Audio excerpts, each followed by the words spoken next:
Okay. Bonjour. Salut.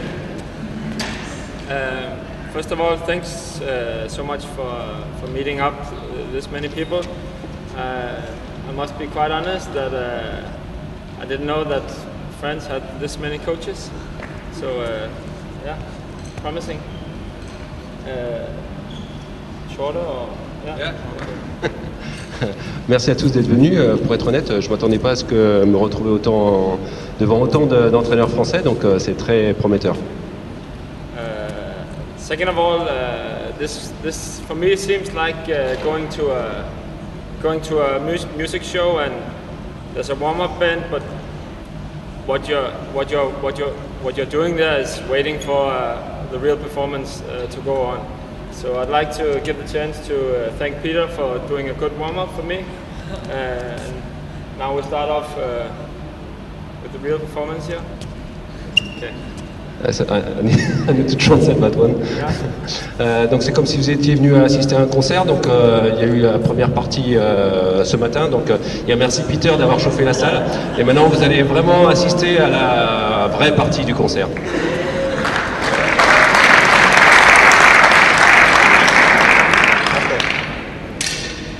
That was a joke, and of course I'm gonna use the 1.5 hours today to introduce to you some of the things that I try to implement here at INSEP, and I got some players here volunteering to help me doing that. So I hope they will not embarrass me too much today. Donc il va essayer de vous introduire sur son rôle à l'INSEP et ce qu'il est en train de mettre en place à l'INSEP avec les joueurs volontaires, donc il espère qu'ils vont bien se comporter. For me, men's double is about basically it's about having a very good defense. It's about having a very strong attack. But for me it's about in Europe to be the strongest one in the attack, because I believe this is the easiest way to win a match, is by seeing if you can attack the opponent. Pour parler du double homme, bien sûr il faut posséder une très bonne attaque et bien sûr il faut posséder une très bonne défense, mais pour lui et notamment pour gagner en Europe, il est question de posséder la meilleure attaque possible. I know that some players in Korea might think different, but yeah, we have to be realistic also. Yeah. Peut-être qu'il y a des paires coréennes, par exemple, qui pensent un tout petit peu différent et qui pensent que c'est en défendant qu'on peut gagner les matchs, mais on doit penser un tout petit peu différent. So today my main topic is going to be a lot about how when we have the attack, how are we able to keep the attack, and there's a lot of different ways to do that, but for me it's a lot about being able to move really fast from side to side. It's about moving really fast from the backcourt to the midcourt.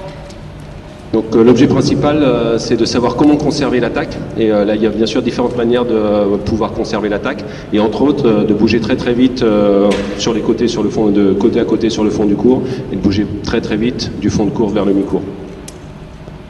It's about having racket up after making your stroke. It's about playing shots with short movement, especially from using the underarm a bit more than we normally see. It's about playing with good angles. It's about playing with patience and having toughness. Yeah. Donc conserver l'attaque, c'est une question de jouer un tout petit peu plus avec l'avant-bras que ce qu'on a l'habitude de faire. C'est une question de conserver une qualité d'angle. C'est une question de conserver la raquette haute en permanence. And it's also about hitting the shuttle as early as we possibly can. And I'm mainly thinking about midcourt here. I'm gonna introduce you to a word called bumping. That's a shot from midcourt that we're gonna talk a lot about. For me, it's a very important shot, and a very important shot if we have to be better or find a way to beat Asian double pairs. Et conserver l'attaque, c'est aussi une question de prendre le volant le plus tôt possible sur la trajectoire. Et là, on va introduire la notion de dumping à partir du mi-cours qui permet de conserver la position d'attaque en frappant le volant le plus tôt possible. I already know now that I forgot something in the introduction. For me, it's very, very important that you ask questions as soon as you think of them. You don't think of a question that you'd like to ask something and save it to 1.5 hours and then we do the question. I'd like you all, if you have questions, just put your fingers in the air and Christophe will interrupt me during the session, and then you can speak freely, because for me this is very important that this is the discussion also. This is not only about me saying this is how we do it. I'd like you all to feel a part of this.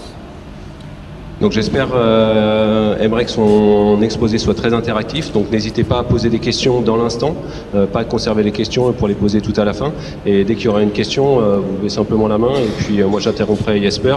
La procédure, c'est la plus simple, c'est que vous dites la question, et puis moi je la répéterai avec le micro, et pendant que vous dites la question, je la traduirai à Jesper. Okay, I'm gonna start off by doing an exercise for you. An exercise with 2 feeders on one side, and one player is going in an attack situation. Normally we do this exercise in intervals for 1 to 2 minutes. We can do it shorter when we do it closer to tournament period, closer to match period. But this is mainly about the 2 feeders to be really ready in the defense. Donc on va commencer par un exercice pour le maintien d'attaque avec 2 distributeurs.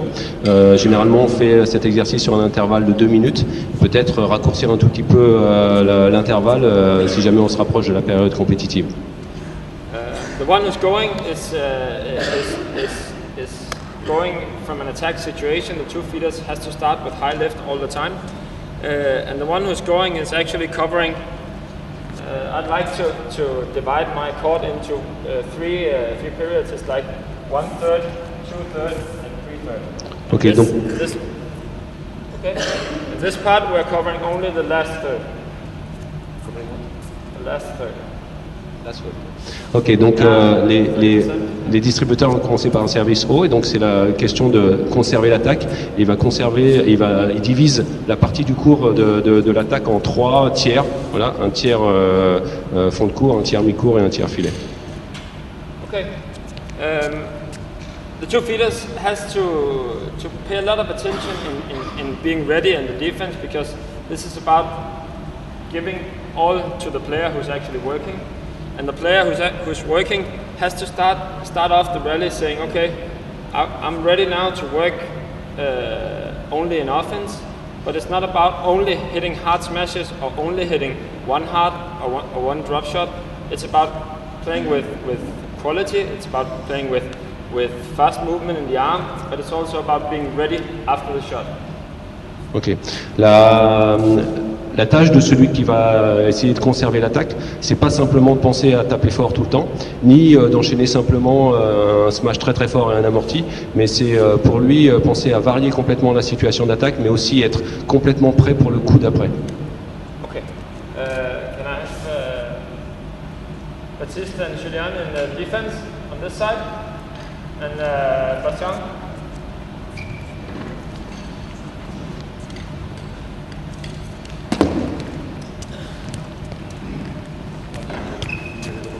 What I'm doing here is I'm taping the court. Donc là, ce qu'il fait, c'est qu'il tape le court pour matérialiser les 3 tiers du terrain.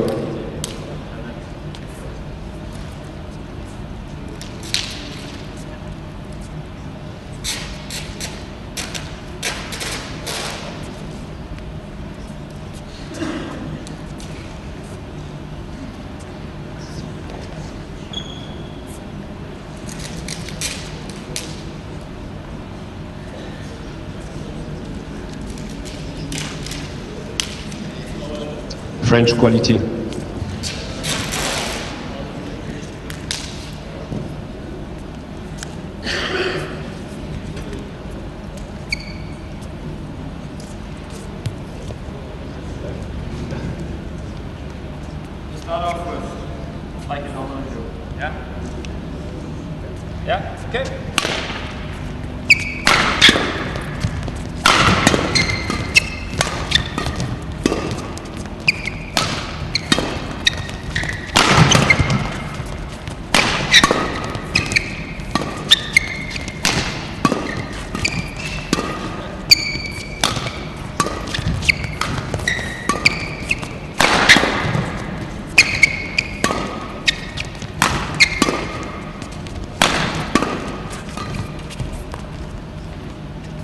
Okay, I'm just gonna stop you. What I didn't tell you in this exercise, and what Bastian already know in this exercise, is that if he's getting moved and he's in a bad position, that means that if the feeders have a really good lift in this leg, he's not doing a 100% smash, because he knows that the feeders, they're gonna move him really fast. Donc ce qu'il a oublié de préciser, mais que évidemment Bastien sait déjà, c'est si jamais il se retrouve dans une position inconfortable sur le fond du cours, c'est-à-dire qu'un volant avec un lift qui atteint vraiment la ligne de fond de cours, il va absolument pas attaquer fort, parce que si jamais il attaque plein pot avec ce type de volant, il sait qu'il va se faire bouger derrière par les défenseurs.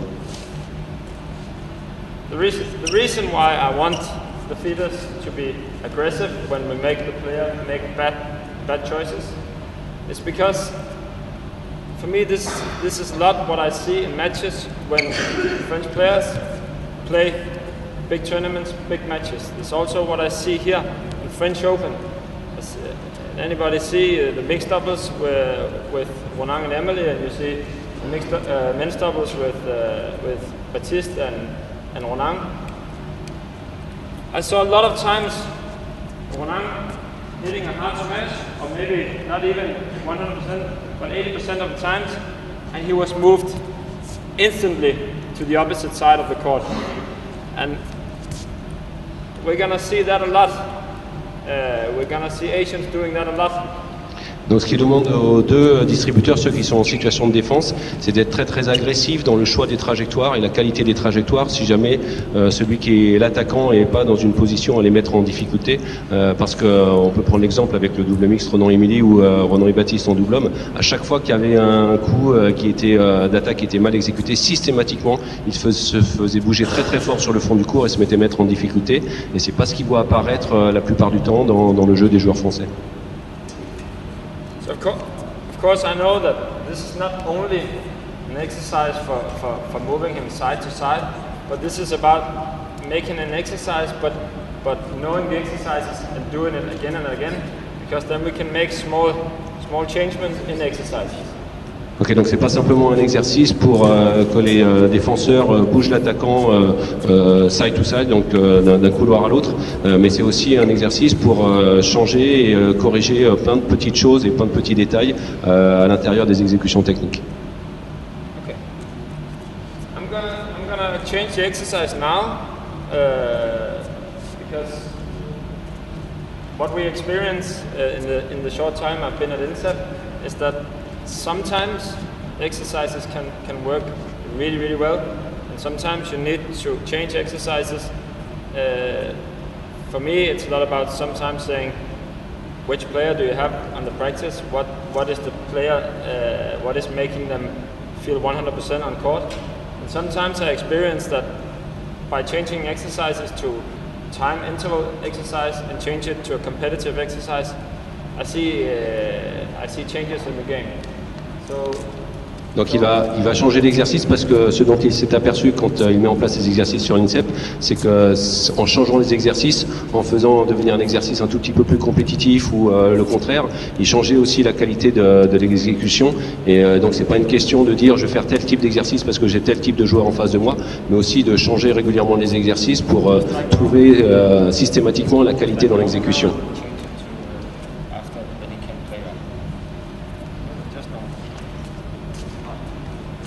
This is still it's called. It's out here. It's in here. This is the code here. C'est out ici, c'est bon ici.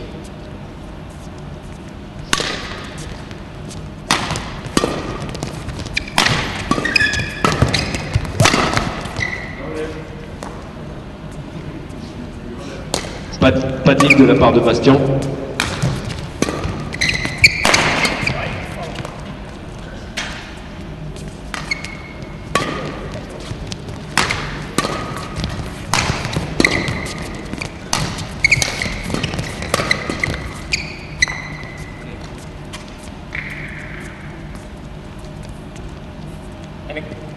Any questions about that? Des questions par rapport à cela? Then to try to explain what I see is changing in this game. Of course, I can see the feeders are a bit more aggressive to trying to win the rally. But what I'm also seeing is that Bastien is actually a bit more focused in not losing the initiative. That means when he goes from one side, doing stick, doing drop shot, he's ready to move on all court, on the back court. He's ready to play the next one, and he's not willing to give away the initiative.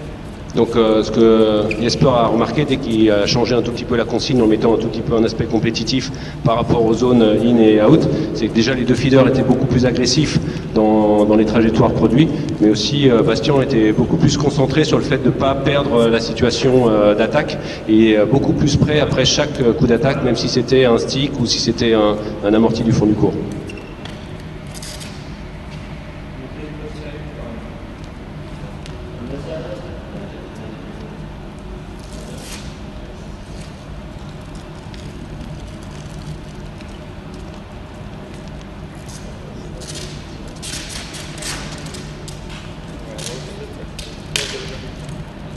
I know that some people might sit here and think why does he need tape to make the court smaller? But sometimes it's a really good instrument to actually show the feeders where can they play and where can they not play. Donc ça peut paraître un tout petit peu étrange d'utiliser les tapes pour matérialiser le tiers du terrain, mais ça visualise vraiment bien pour ceux qui distribuent s'ils sont avec les bonnes trajectoires ou pas.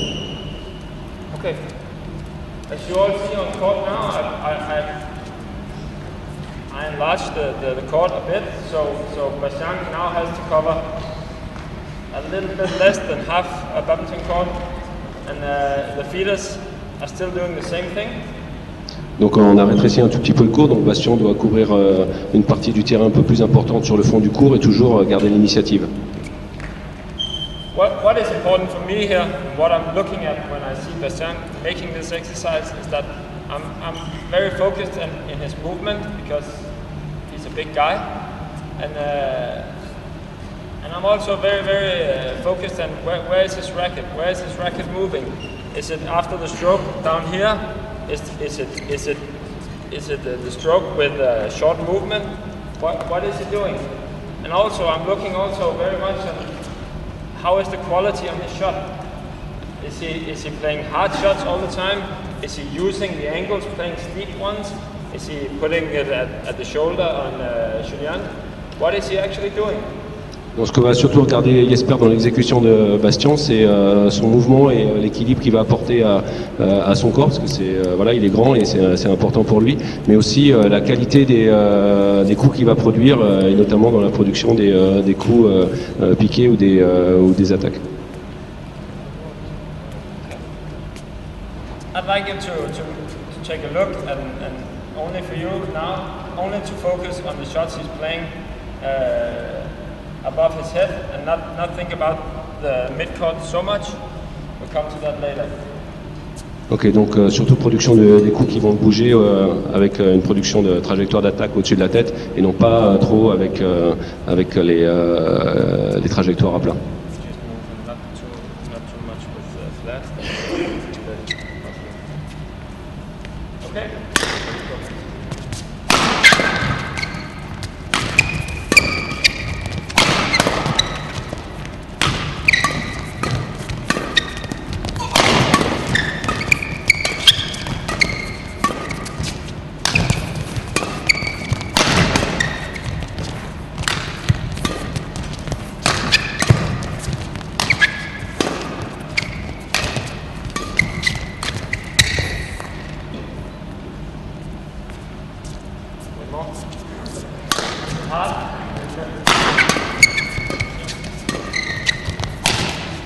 Okay, I promised to pass on the information that the players has done a really hard session this morning. So if the level is not maybe as good as you could expect, then it's the reason. Donc il avait promis aux joueurs de vous dire qu'ils avaient fait une séance très dure ce matin et que si le niveau n'était pas aussi haut qu'espéré, voilà, ça en était la raison. As you all saw, it's not because we played a long tournament. Je ne traduis pas. Okay. We're gonna move the exercise that we just did, and we're gonna play with points again. Bastian cannot play a clear or cannot play a lift.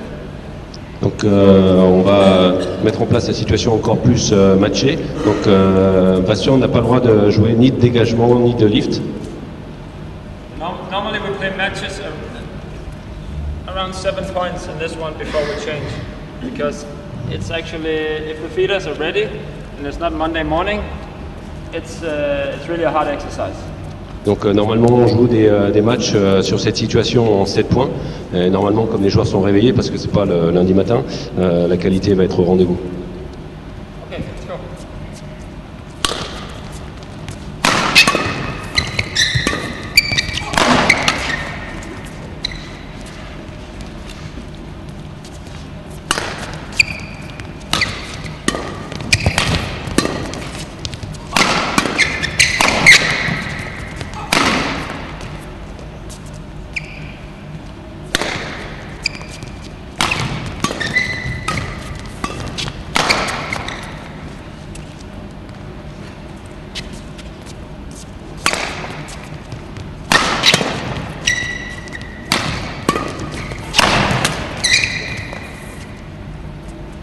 That's one.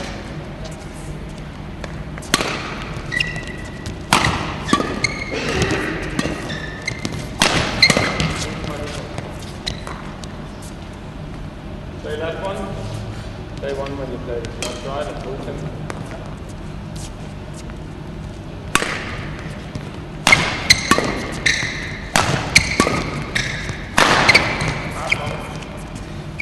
That's a good thing.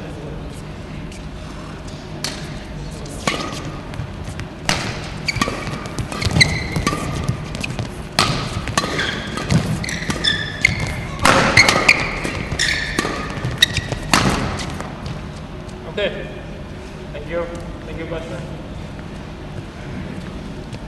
I think you change with Jordan next time. Any questions? Des questions sur ce que vous venez de voir? No questions. Okay. Then the players you can get back here because there's no questions and I'm gonna ask you some.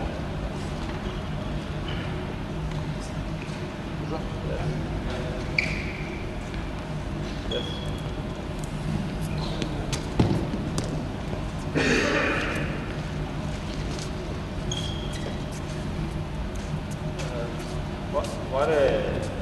What do you see as a difference when you change the exercise from being a normal exercise on time and changing it to a competitive exercise? C'est quelle différence vous voyez quand on a changé l'exercice sur un exercice simplement sur un intervalle classique à un exercice matché avec comptage des points? Je vais commencer. La plus grosse différence, c'est vraiment l'aspect psychologique, de se sentir un peu comme en match. C'est vrai qu'on ne devrait pas se retrouver dans cette situation-là, être forcé de faire un mode un peu compétitif pour être encore plus à fond dedans. Mais malgré tout, ça joue énormément, le fait de compter les points. On essaie vraiment de mettre l'adversaire le plus à la bourre possible.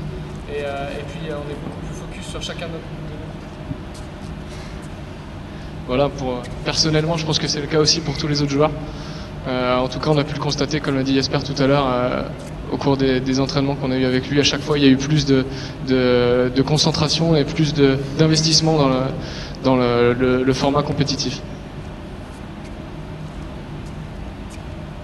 I don't know exactly what you said, but maybe I might repeating you a bit, and maybe I might also be disagreeing about some things.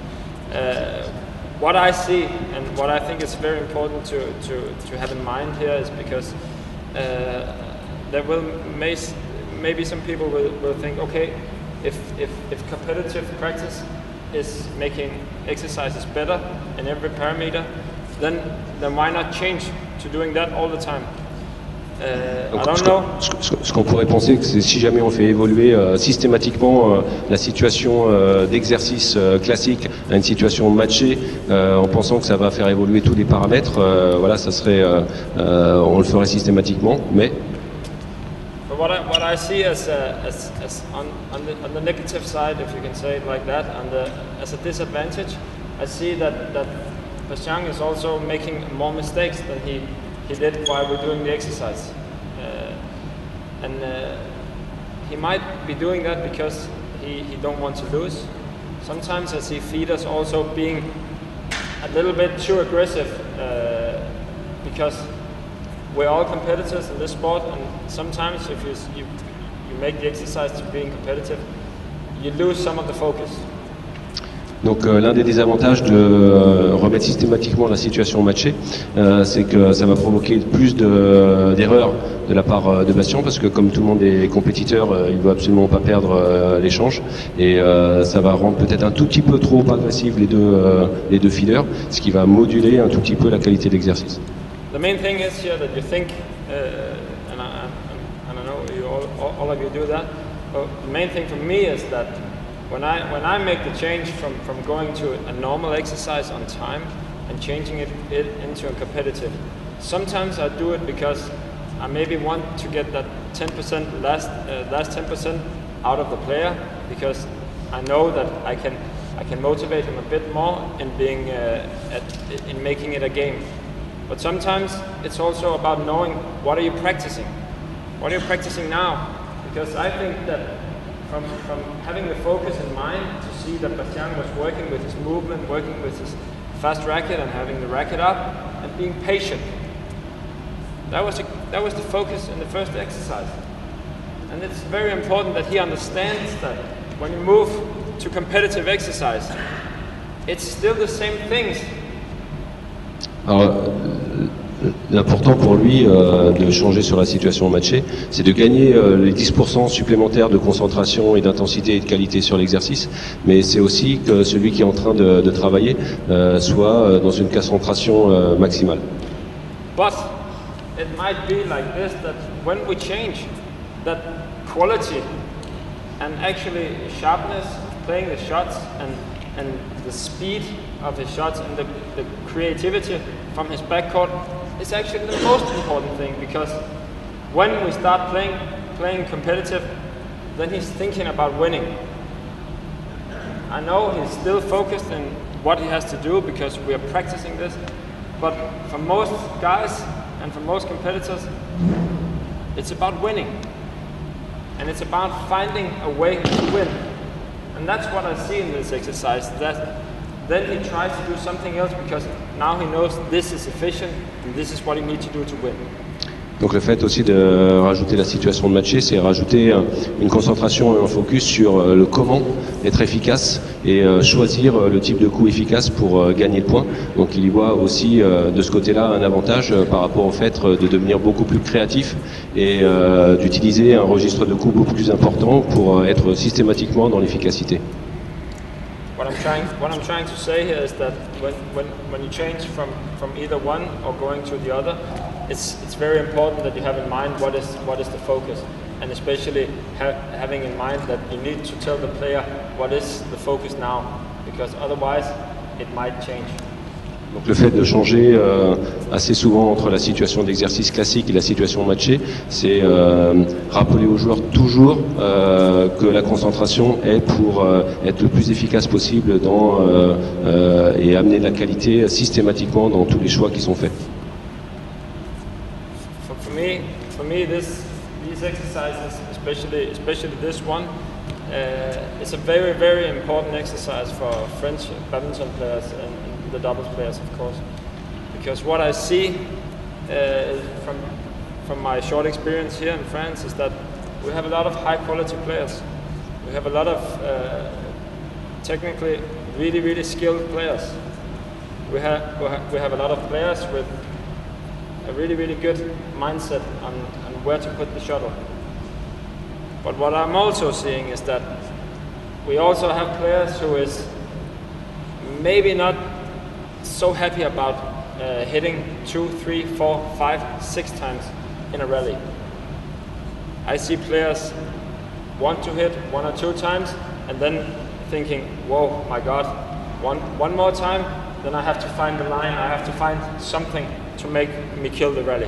Sa première évaluation par rapport à ce qu'il a vu sur les joueurs français, c'est qu'ils avaient beaucoup d'habileté technique et ils avaient une connaissance du jeu qui était très importante. Mais par contre, quand il était question de frapper 5, 6, 7 coups de suite afin de pouvoir mettre en difficulté l'adversaire, au bout du deuxième coup, des fois, il se disait « Oh là, ça revient encore, qu'est-ce qui se passe ?» et il y avait des progrès à faire dans ce sens-là.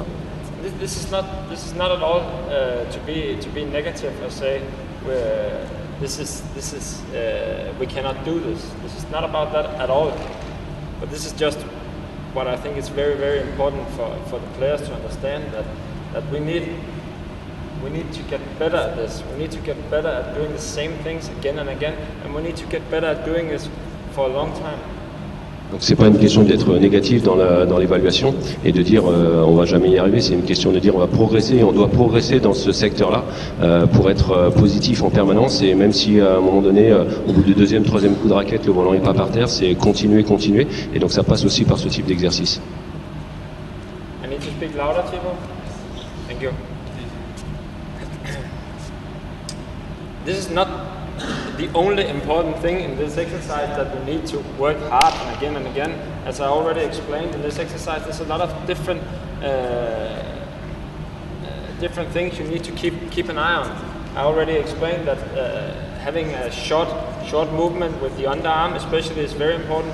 It's very, very important for me when I see the best players. They have the racket up instantly and they do not make 100% shots when they are out of balance. They just keep a stick and use the underarm and being ready for the next one. Ok, donc c'est pas uniquement aussi une question d'être dans la régularité, c'est aussi à travers ces exercices de faire des remédiations au niveau de la technique. Et donc deux secteurs très importants pour Jesper, le fait d'avoir systématiquement la raquette prête et haute en enchaînement des coups, et le fait d'utiliser l'avant-bras avec des mouvements courts. So this is basically a combination of having a mindset, being able to work hard and be patient, but it's also about having technical skill to change from going to 100% smash or drop shot to playing a lot more in between shots, playing a lot more 60-70% smash or stick and using the underarm. Donc pour lui, c'est acquérir la capacité d'être dans la combinaison gagnante entre régularité des coups et enchaînement des coups dans la régularité, et puis pouvoir utiliser des coups sur un timing, sur une vitesse de trajectoire différente, sur des choix de trajectoire différentes, pas être tout le temps à 100% dans la situation d'attaque, mais trouver le bon équilibre à travers le choix des coups et la régularité. That leads me to the next thing I'm gonna talk a little bit about. That's about the angles we are playing with. It's from backcourt and from midcourt. It's a very, very, very important thing.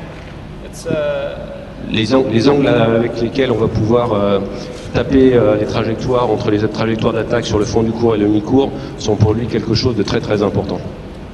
I've experienced in this short time I've been in France that from day one I saw that we have a lot of doubles players who is quite tall and quite strong. I have Bastien, Jordan and Ronan. When I see them, I instantly see, okay, this is players who can actually have the physical aspects of making shots with really, really steep angles. Donc à partir du premier jour où il est arrivé sur l'INSEP et qu'il a constaté la morphologie de la plupart de nos joueurs de double avec Ronan, Bastien, Jordan, qui sont des joueurs très grands, il a vu évidemment la possibilité pour eux de produire des angles très très importants en choisissant les volants piqués sur la situation d'attaque.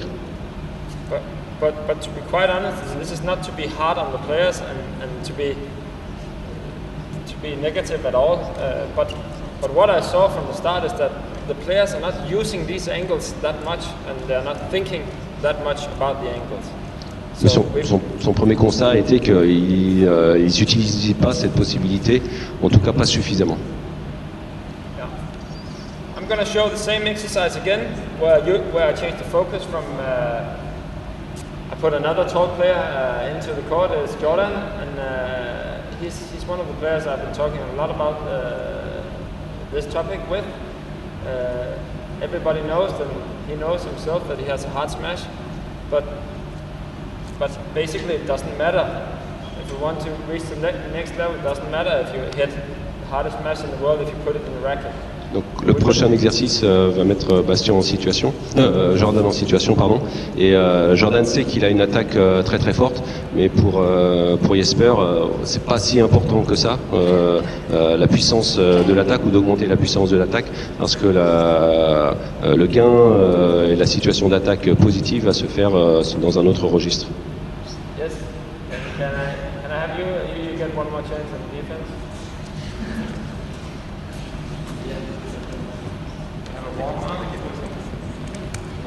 What I'd like you to focus in now is that his arm is basically it's not going like this in a normal smash, but he uses underarm a lot more, and from this short movement he's ready with his racket again. Ok, donc la concentration de Jordan doit être faite sur le fait de produire des smash avec beaucoup d'angles, avec une préparation très très courte, et aussi récupérer cette préparation très très vite pour être prêt sur le smash d'après. And of course his ability to hit the opponent's feet or putting very steep angles. En même temps que l'habileté de pouvoir taper des volants qui vont arriver dans les pieds des adversaires. Because those two things go together. We cannot make the steep angles with having a really long movement. Parce que on ne peut pas produire des attaques avec de l'angle en produisant avec des mouvements très très longs. It's important that the feeders are not moving him too fast.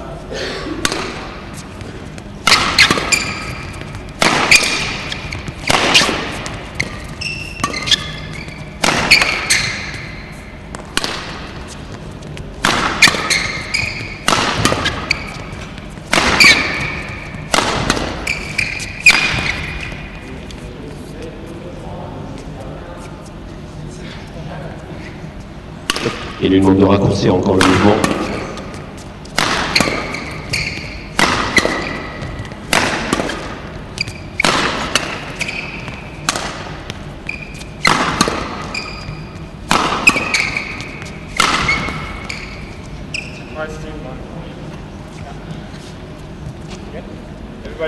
Everybody understand? Please ask. Please ask if everybody understands. Donc, tout le monde est dans la compréhension de ce que veut démontrer Jesper? Oui? Non? Oui? I'm gonna show you the last exercise we're doing again 2 against 1. The important thing is here now that we're not only moving the player in the offense from going only at the backcourt. We play maybe 30-40% of the shots into the midcourt. Okay? So we talked a lot about his movement sideways. Now we're going to talk a lot more about the movement from backcourt to midcourt. Donc ce qu'il demande au feeder maintenant, c'est de jouer 30 à 40% des coups sur le mi-court pour non seulement bouger, comme c'était le cas auparavant, le joueur de couloir en couloir, mais aussi bouger le joueur dans la profondeur du terrain.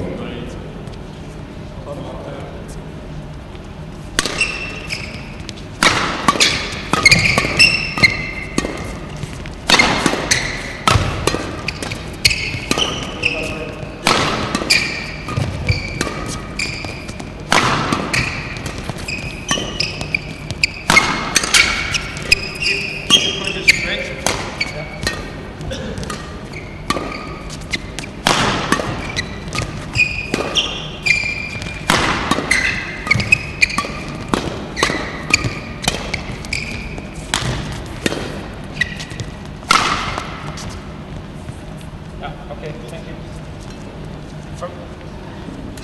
From being an exercise where we only, but mainly are focusing on his movement from side to side, I actually think that this movement from going backcourt to midcourt, backcourt to midcourt, both sides, is some of the most important things in a men's doubles. As a men's doubles player, you have to be so good at doing this again and again and again and again.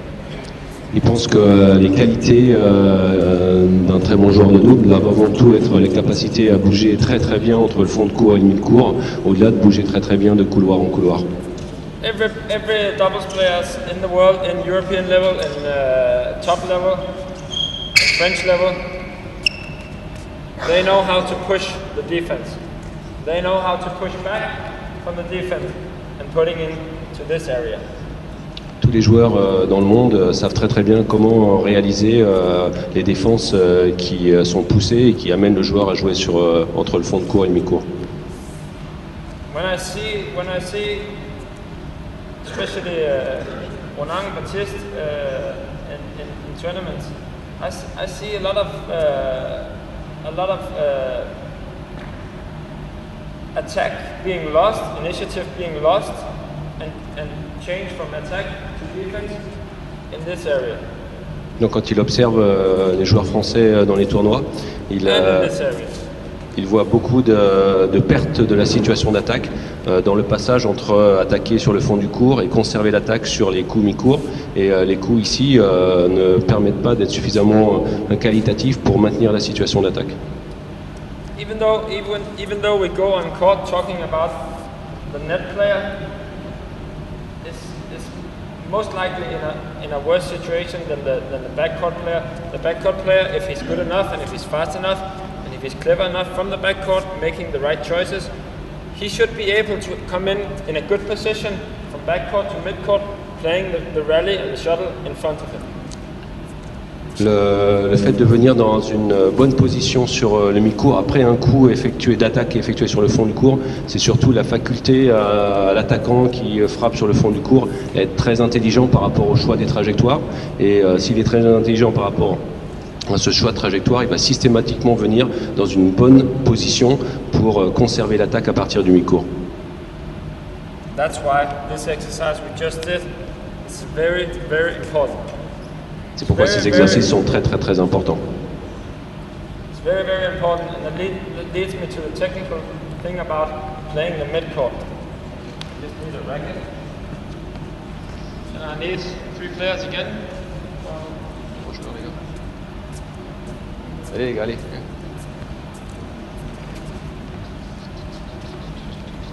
This shot, I'm gonna do it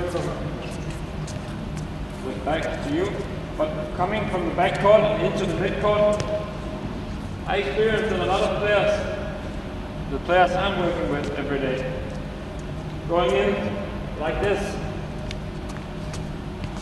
going in like this. And that brings me to the conclusion that if we go under the shuttle like this, from both sides, like this, then we're showing the opponent that we cannot make a shot going downwards. So if it was me on the opposite side, not me, if it was a good doubles player on the opposite side, I'm quite sure he would think, when he sees this, it's only one way, that's forward.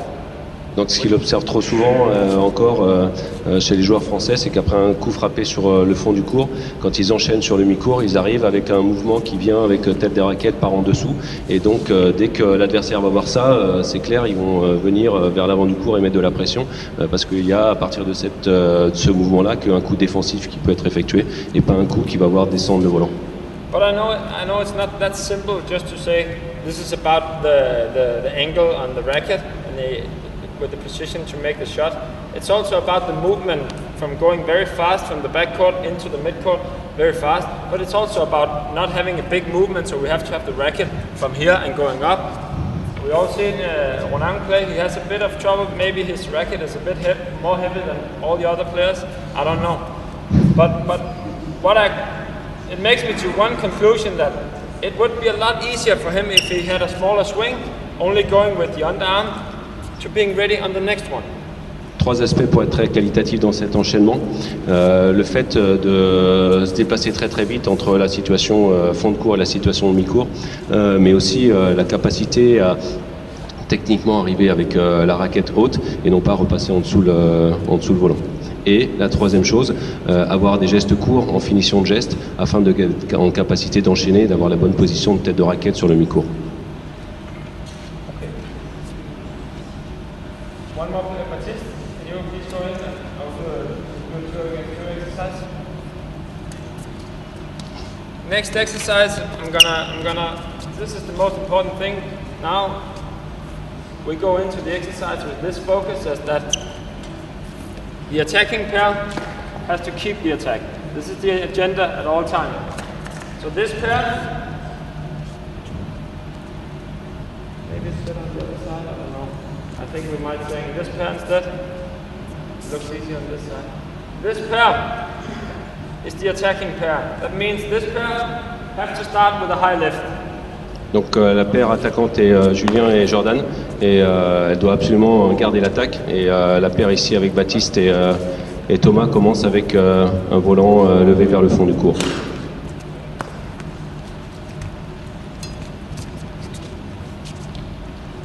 The most important assignment for these two players is that they want to change the defense to attack. Donc la concentration pour la paire qui est en situation de défense, c'est qu'ils veulent changer leur situation de défense en situation d'attaque. But the main focus is to do no mistakes, because right now they're the feeders. Et leur concentration est aussi pour faire zéro faute, parce que ce sont les distributeurs. Main focus over here is to meet from every attack we play from the backcourt. When they play the push or the drive, we have to meet it high and early, and we have to play it with an angle going like this. Et la concentration pour l'équipe attaquante, c'est qu'à chaque fois qu'on frappe un volant sur le fond du court et qu'on arrive dans la situation mi-court, on doit venir avec une tête de raquette ici et produire un volant en situation en trajectoire descendante. Let's go.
In a situation like this, I would stop the rally and say, Jordan, why are you net man in this area? For me, the focus in this exercise is for Thomas Valles to play the backcourt and cover this side. But if Valles is making a smash from here, and Jordan is as a net man here, he's making it very hard for him. Donc dans cette situation, il arrête l'exercice et il demande pourquoi Jordan frappe un volant sur le mi-court alors que c'est Thomas qui a frappé sur le fond du court. Il rend le travail du joueur du fond du court très très compliqué si le joueur au filet recule autant. Et lui, ce qu'il veut voir, c'est l'enchaînement fond de court, mi-court et non pas le joueur au filet être dans cette situation de recul et prendre ce volant qui devrait être pour Thomas. Okay, are you ready to do the exercise again where the net player is actually covering the net? Yeah, okay. Donc il demande au joueur au filet de se concentrer sur la couverture de l'avant du terrain.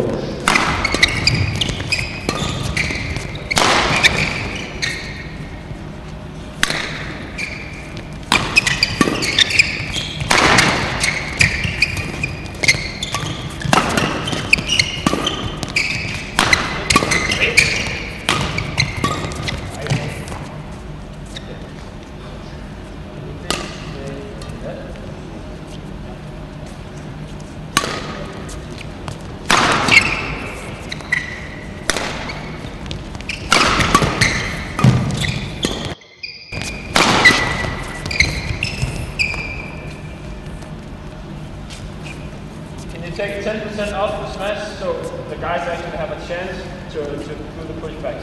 Donc il demande à réduire la puissance du smash de 10% pour qu'il soit plus en confort pour produire les bonnes trajectoires.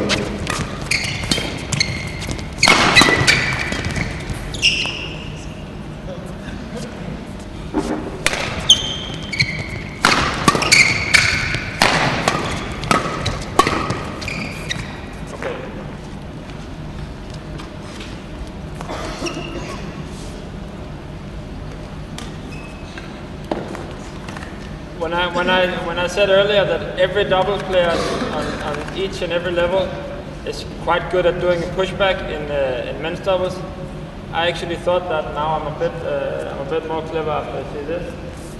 No, I'm kidding a little bit, but it's very important that we know exactly what the focus is when we practice. Right now, the focus is for Jordan is not to kill the rally. It's not to put it on the line. For now, it's about focusing on the movement. Donc, il est très important que les joueurs sachent exactement quel est l'objectif de l'exercice. Donc sur cet exercice, c'est pas pour le joueur attaquant du fond du court de mettre le volant par terre, de tuer le volant ou de le mettre sur la ligne, mais c'est se concentrer sur la qualité de son déplacement. I'm not explaining this exercise for you or presenting this exercise for you as my exercise, and you probably all do this every day, this exercise 2 against 2. But for me, this 2 against 2 is just very good exercise to do, because you can have so many different focus areas in this one. Donc il est sûr que vous mettez en place aussi des exercices 2 contre 2 et il aime bien ce type d'exercice à 2 contre 2 puisqu'il peut mettre des concentrations et des focus, des objectifs très différents en fonction de ce qu'il désire voir apparaître. Okay. Now, that brings me to the next one. We're going to do exactly the same exercise again. We're going to do it as a game. We start 2 feeders here in the defense. They're not feeders anymore, they are just the opponent pair. They have to put the first lift into the corridor.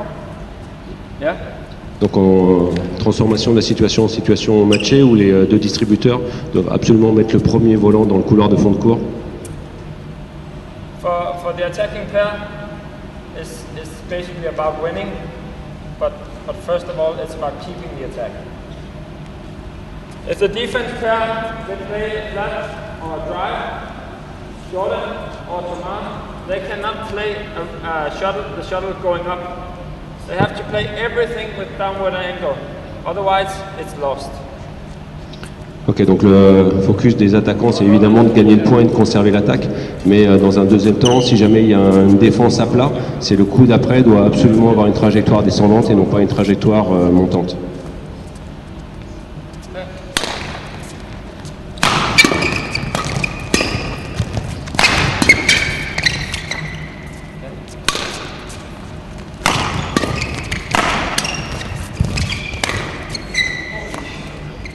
Un 0.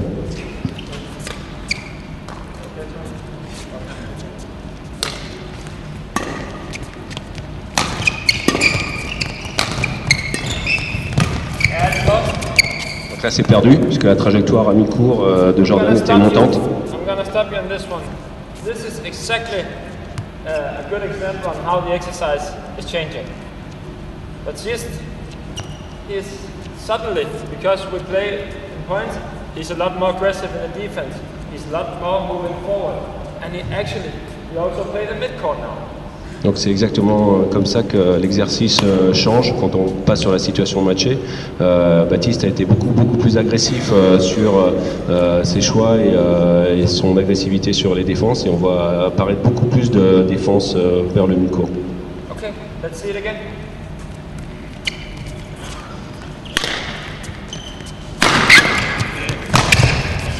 Perdu.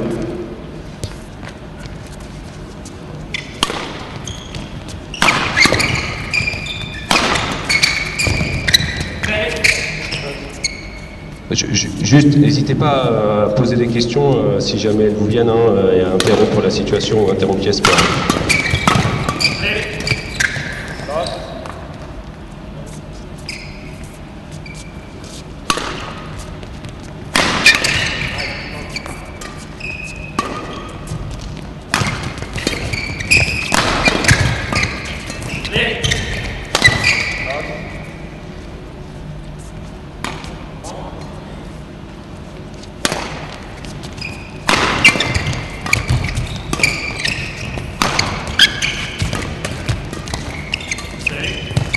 God.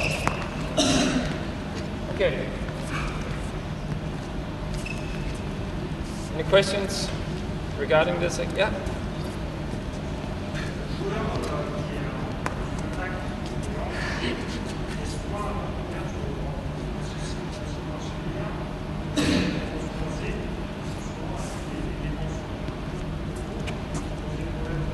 Donc la question est que le joueur qui est au filet laisse souvent la porte ouverte pour, sur la défense droite. Donc il demandait si c'était une consigne.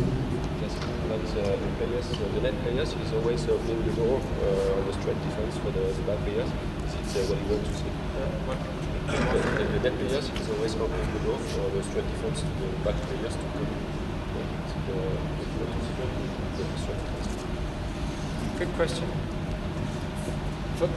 For me, I'm not really a big fan of saying we have to always do like this or we always have to do like this. For the discussion about opening up here is that for me the push from the defense is often with so much quality that it's very, very hard to get in as a net player. Donc la première chose, c'est qu'il n'est pas un fan des situations fermées, de dire qu'il faut toujours faire comme ça. Après, ce qu'il considère, c'est que les défenses à plat sont souvent tellement efficaces et bien réalisées qu'il est très très difficile pour le joueur au filet d'intervenir sur ces défenses à plat droite. And I think if we show too obvious and go too early as a net player and going on the sides, on high quality players, they will play the block. And then it's a long distance. Et si jamais le joueur au filet sort du filet pour prendre ses défenses à plat, dans ces cas-là, très rapidement, les défenseurs vont jouer le bloc et vont mettre en situation compliquée la paire attaquante. Does it answer your question, or? Ça répond à ta question, Fabien?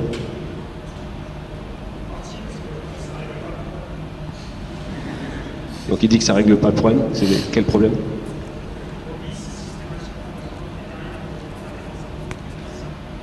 Does it mean that it's always the players at the back who should take the flat straight defense? That was what I tried to say before. That, yeah. that I'm not a big fan of saying it's always the back player or it's always the net player. It depends of situation. Of course, if Jordan as the back court player has a lift with this ring, of course he knows that he's moving out because he's coming forward. Sometimes he also knows that he's in a bad position and Jordan makes a stick and probably they try to push him. And then of course, if the push is too strong, he cannot come in. But sometimes we see also, a lot of times, that we try to get in and of course the backmen are doing his best to hit so that net player can come in. Okay. Donc, comme il avait dit au départ de sa première réponse, il n'est pas un fan absolu des situations où c'est toujours la même chose et que ce soit toujours le joueur en fond de court qui prenne la défense à plat. Ça dépend aussi complètement de la situation. Si le volant frappé n'est pas en fond du court, c'est clair que le joueur au filet va ouvrir la porte et que c'est plutôt le joueur fond de court qui va venir. Mais par contre, en situation de stick, et c'est surtout la qualité de la trajectoire de l'attaquant qui va faire que le joueur au filet va s'engager ou va pas s'engager sur cette défense à plat. Et l'objectif de celui qui est l'attaquant, c'est justement de faire le choix de coup qui va pas pouvoir à un moment donné permettre aux défenseurs de produire ce type de défense. I'm gonna ask Baptiste what he experienced when they play high quality players who's very, very good at this. What do you normally do? Donc il va demander à Baptiste, lui, quelle est son analyse quand il est confronté à ce type de trajectoire sur les matchs de très haut niveau.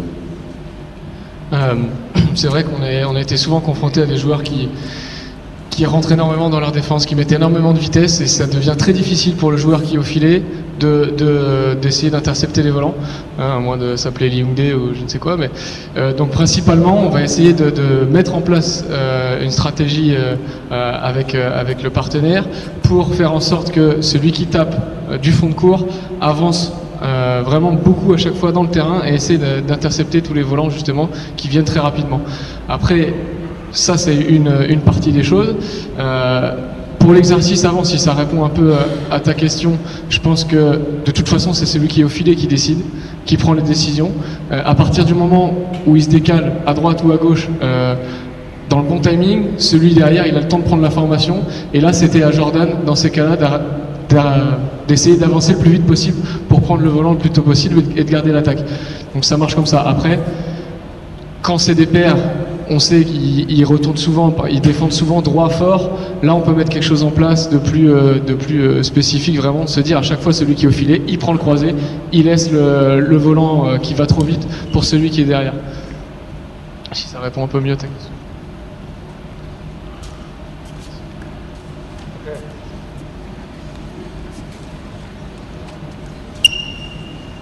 In general terms, yeah. You and I translating him? Okay. What do you say basically? I said that the guy at the net was taking the straight watch.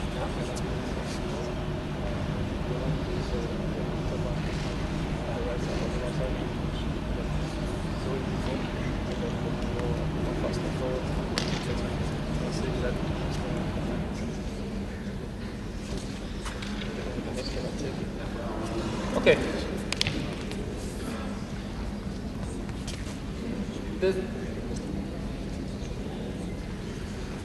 Okay. I'm gonna be quite fast in the last next thing I'm gonna talk a little bit about. As I already mentioned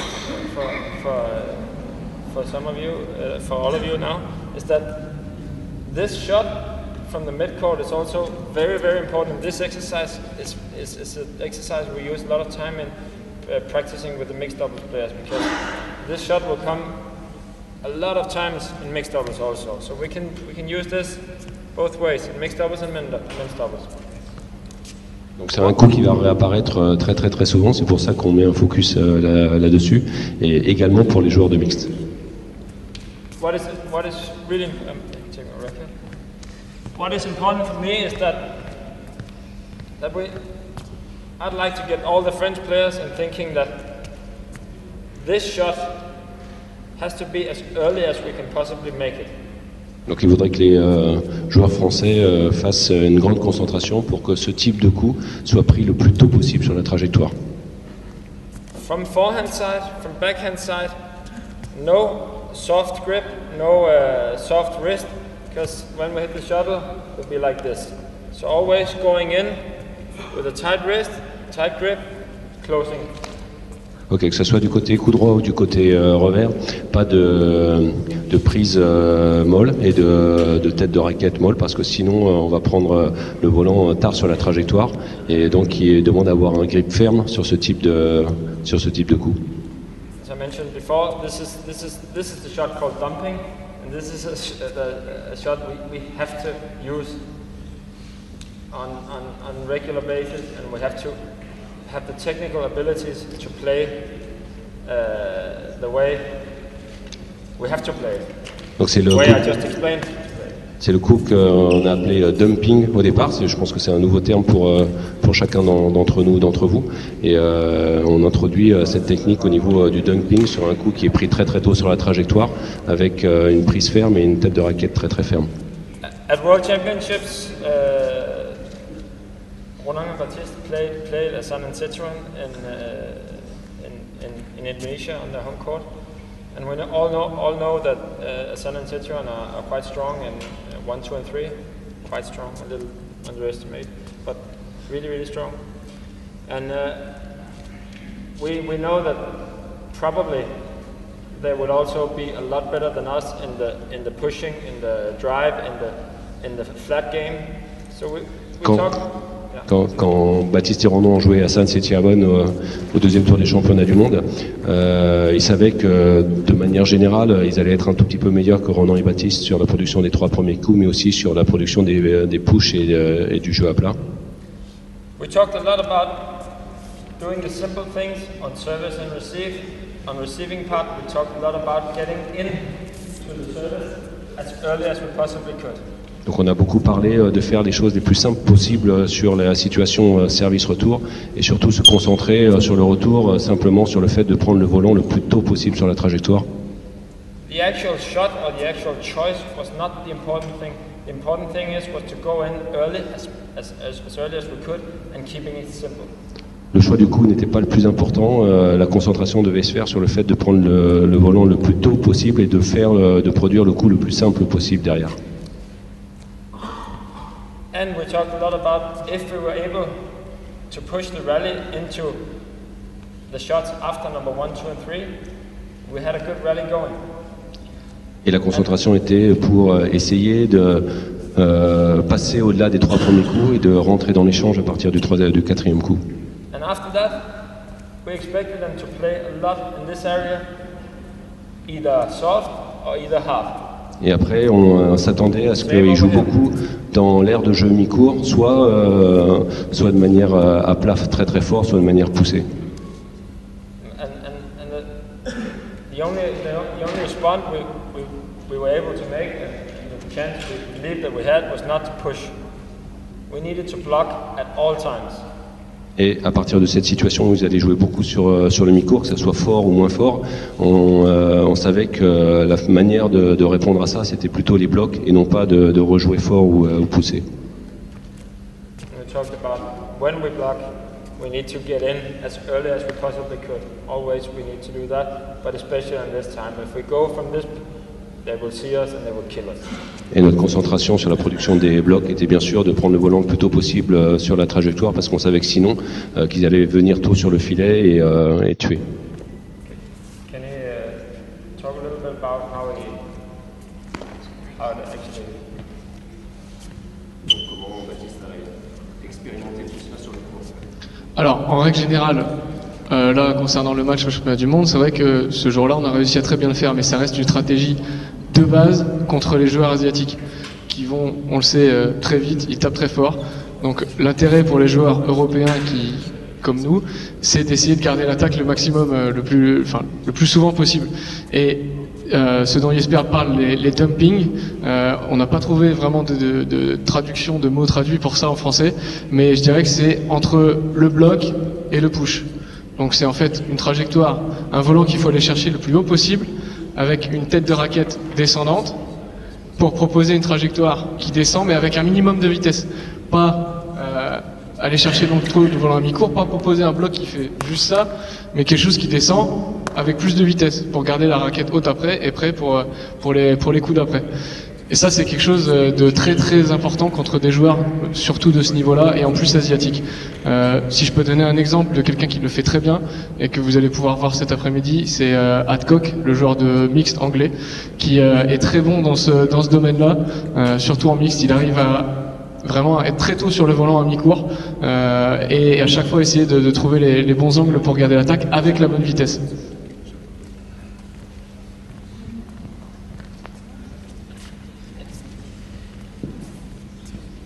What? John? Yes?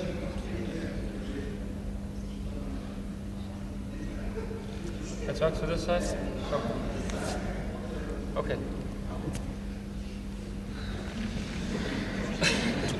Okay, any questions regarding this area, regarding this shot? Yeah? Des questions?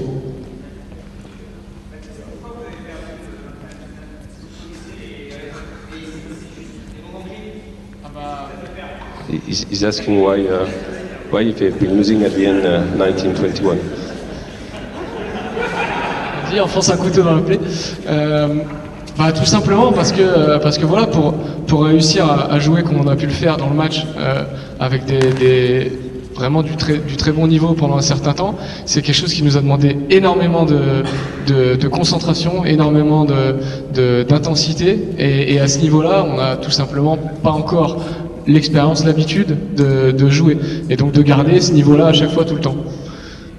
C'est tout simplement ça. Aujourd'hui, on a encore des petits moments de baisse, des petites fautes faciles de temps en temps que eux, à leur niveau, même dans un jour où ils sont pas forcément au mieux, ils ne font pas et que nous, on fait encore. Voilà, c'est là où il faut bosser aujourd'hui.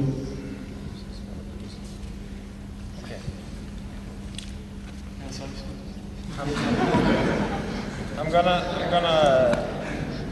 Thank you. Question? No. Okay.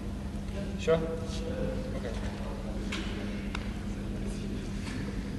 No practice. No more practice for you.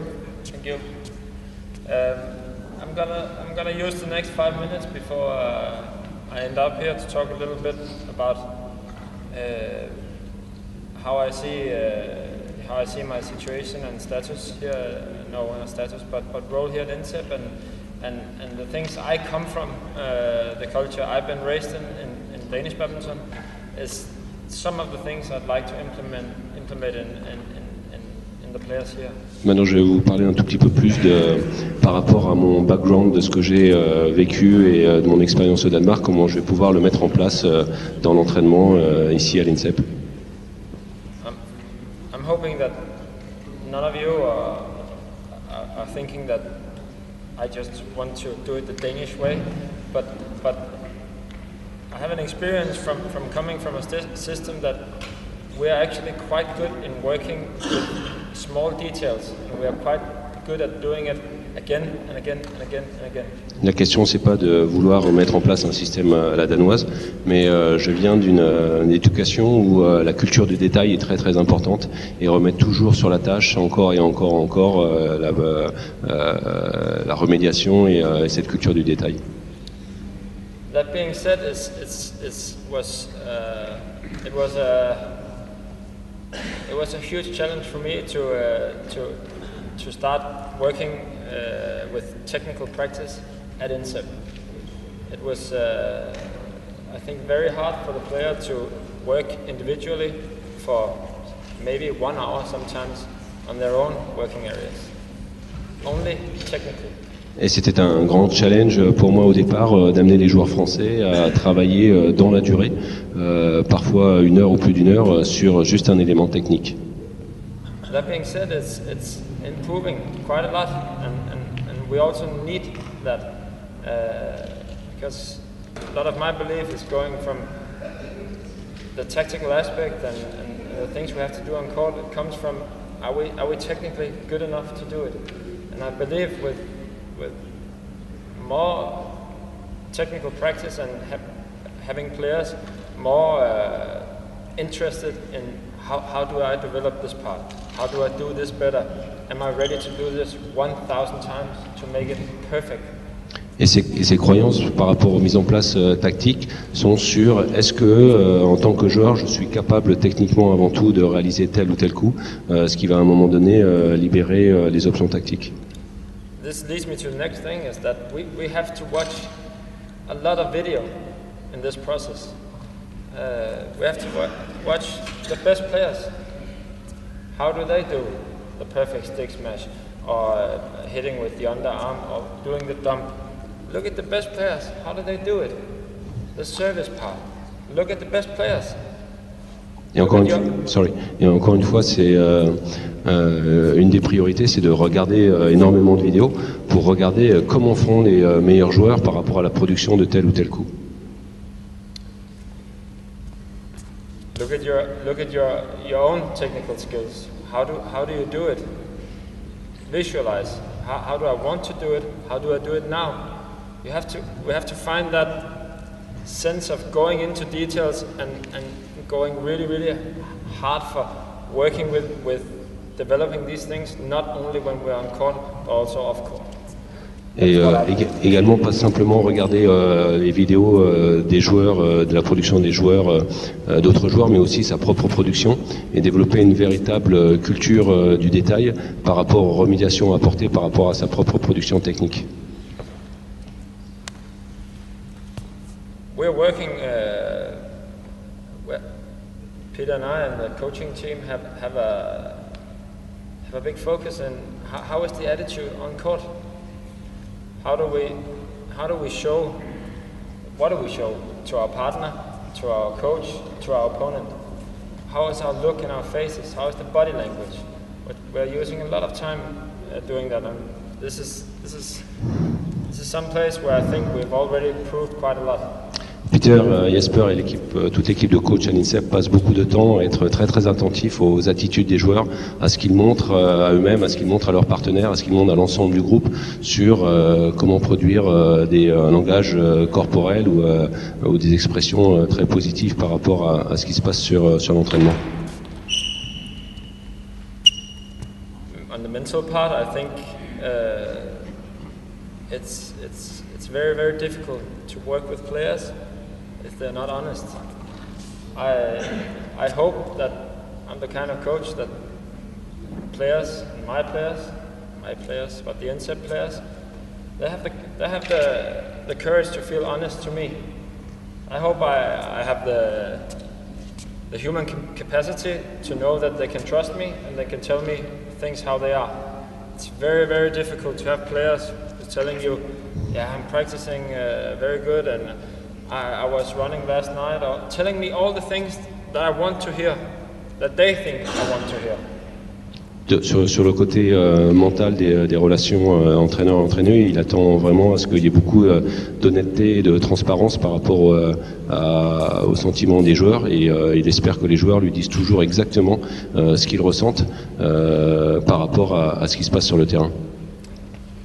Having players, having the courage to say to me, I am nervous, I'm close to shitting my pants before I go on court. I hope that I'm the kind of coach that my players feel okay about telling me that. So then we can move. Je sais pas si je vais traduire tout mot à mot. Donc il disait que pour un joueur, avoir le courage de dire à un moment donné avant un match, je suis nerveux, je vais chier dans mon froc. C'est aussi une capacité à un moment donné à avoir une relation très honnête avec ce que lui en analyse de sa propre personne, mais aussi donner les bons feedbacks à l'entraîneur pour qu'à un moment donné il puisse agir par rapport à ses sentiments. And last, I hope the players have the dedication to do this 100%. I think the players have an extraordinary chance here to have a life in traveling, see the world, practicing every day. This is about dedication, using your time on the court, but off the court, and thinking badminton and loving it every single day, basically. Il pense que c'est une chance extraordinaire pour les joueurs de vivre la vie qu'ils vivent. Donc il attend d'eux qu'ils soient d'une honnêteté implacable par rapport à leur investissement et par rapport au retour à leur investissement. Et en disant ça, je ne dis pas que les joueurs ne sont pas comme ça. I'm thinking we can improve on that part, and I'm going to do my absolute best to find dedication in each and every player, and I know that every coach here is hopefully doing the same and trying the same, because that's what it's all about. Ce qu'il dit, c'est qu'on peut encore progresser par rapport à ça, et qu'il fera de tout son possible pour faire que les joueurs français progressent encore dans ce secteur-là. Any questions?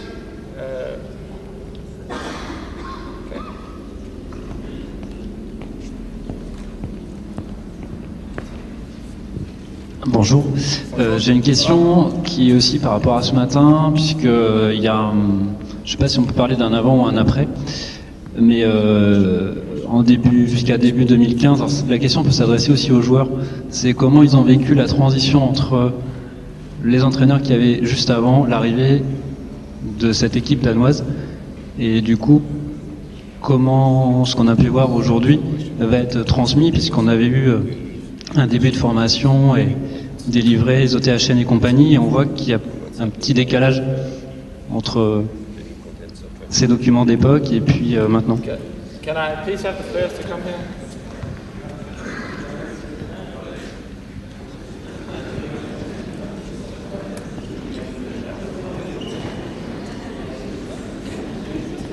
Merci de la question, Cédric.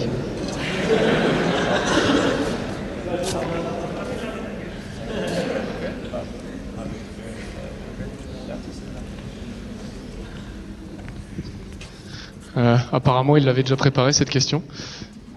Donc moi je vais parler justement de l'expérience que j'ai eue. C'est vrai que la transition a été à la fois facile et compliquée. À la fois facile parce que on a changé d'entraîneur et 2 autres sont arrivés et ils ont été tout de suite très très ouverts. Donc ça a été facile dans ce sens-là. Ils nous attendaient vraiment, ils attendaient qu'on aille vers eux tout le temps, etc. Et à la fois difficile parce que pour nous c'était un gros changement. Encore dernièrement, j'ai eu une discussion avec Peter qui attendait que je vienne encore plus souvent vers lui pour lui dire ce que je ressentais, etc. Parce que ces derniers temps c'était pas fameux et ça avait du mal encore à venir. C'est vrai qu'on n'a jamais été habitué à une relation si proche, ou en tout cas pas certains athlètes, je pense, avec certains entraîneurs, mais dans la globalité, on n'a pas été habitué à ça. Et aujourd'hui, voilà, ils sont là tout le temps. Peter, qui est là 2 semaines avec nous par mois, malgré tout, il est disponible le 100% du temps. Et d'ailleurs, il attend que ça, qu'on vienne vers lui le plus souvent possible. Il nous réclame à chaque fois des mises à jour. Des updates, comme il dit, des comptes rendus après chaque tournoi pour savoir comment ça s'est passé, savoir comment on se sent aussi intérieurement, et pour mieux gérer justement la relation entraîneur-entraîné. Ils se basent énormément là-dessus et ils attendent que que le projet soit pas seulement individuel, mais ce soit aussi le projet d'une équipe avec le coach. Voilà, donc c'est comme ça. Ça prend du temps, mais c'est en train de se construire.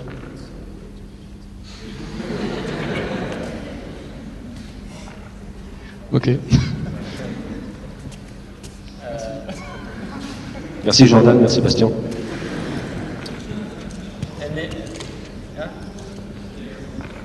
En complément de réponse à Cédric par rapport à la transmission, ce qui est prévu, c'est que le titre exact, Peter, c'est directeur de la performance. Donc il n'est pas head coach simplement des équipes de France, donc directeur de la performance, c'est-à-dire qu'il doit insuffler une dynamique qui va aller au-delà de l'INSEP, qui va aller sur les pôles France Jeunes, sur les pôles Espoirs, et qui doit descendre sur les clubs. Ça c'est aussi le but de ce rassemblement. Donc il y a une chose déjà, vous rassurer, on a publié quelque chose l'année dernière qui s'appelait les OTHN, qui est notamment animé de façon très très dynamique et très professionnelle par Vincent, qui a fait beaucoup de formations là-dedans. Les OTHN restent toujours valables, il n'y a pas de souci, hein. Le message n'est pas contraire et toutes les pistes, toutes les directions qui vous sont données dans les OTHN sont un socle sur lequel vous devez vous appuyer. Après, il y a des particularités, il y a des adaptations, des petits changements qui sont du domaine technique, qui apparaissent. Il y aura peut-être quelques évolutions au niveau des OTHN dans une prochaine édition, mais on a encore le temps. Donc, les OTHN restent un socle sur lequel il faut absolument que vous vous appuyiez. Ça, c'est un message fondamental dans lequel dont il faut que vous vous imprégniez. La transmission, ils mettent énormément de choses. Là, vous l'avez vu ce matin et cet après-midi, Jesper et Peter. Donc, l'idée, c'est de faire de l'INSEP, et ce n'est pas un vain mot, je l'ai déjà dit plusieurs fois, c'est de faire de l'INSEP un centre ouvert. Ouvert, ça ne veut pas dire que c'est un moulin et que vous venez comme vous voulez, mais simplement de faire du centre national un endroit où vous avez accès, en demandant, en venant, en partageant avec nous 2-3 jours. Et là, vous serez accompagné pour voir ce que sont les séances de l'équipe de Peter au quotidien. Donc, on a mis des priorités parce qu'on peut pas accueillir tout le monde en même temps, sinon ça va être la foire d'empoigne. L'idée, c'est d'aller d'abord, on fait des stages d'immersion avec les pôles France Jeunes. Donc les pôles France Jeunes, c'est relativement facile. C'est ouvert bien sûr à toutes les ETR, à toutes les équipes techniques régionales, au pôle Espoir. On essaye de se concentrer sur cette dynamique-là cette année. Et principalement, il y aura, je pense, Loïc, Cyril et peut-être Vincent en accompagnement des personnes qui viendront là pour créer un lien et créer un dialogue avec l'équipe de Peter. Et l'idée, c'est que dans le deuxième temps, à partir de l'année prochaine, cette même façon de procéder soit ouverte au club à venir et également au club, c'est-à-dire que vous puissiez voir et qu'il y ait un vrai temps de partage, c'est-à-dire que vous passiez pas seulement une séance, parce que je pense qu'on se rend pas compte en une séance du changement qui a été fait, mais que vous puissiez passer 2 à 3 jours au niveau du centre national. Bien entendu, il y aura aussi ce type d'opération que vous connaissez parce que c'est pas la première fois. Ce type d'opération va être reproduit. Il y a certainement quelque chose qui aura lieu sur les championnats de France jeunes, mais ça c'est plus le taf de Jérôme, donc je vais pas aller là-dedans. Mais on est en train de penser à des cliniques qui seront faites de façon régulière pour continuer à discuter avec vous, à vous montrer un tout petit peu ce qui est mis en place. Et aussi tout le travail énorme qui est produit par Hervé, hein, là où il y a les caméras qui sont en train de tourner, mais tout le travail énorme, donc on va essayer de produire des petits clips pour vous donner des updates, comme dirait Baptiste, des updates réguliers de toutes les petites choses qu'il faut que vous sachiez. Voilà au niveau de la transmission, Cédric.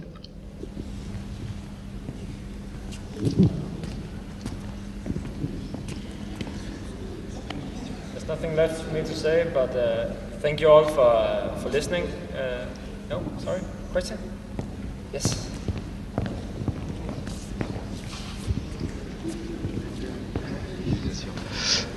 Juste une dernière question.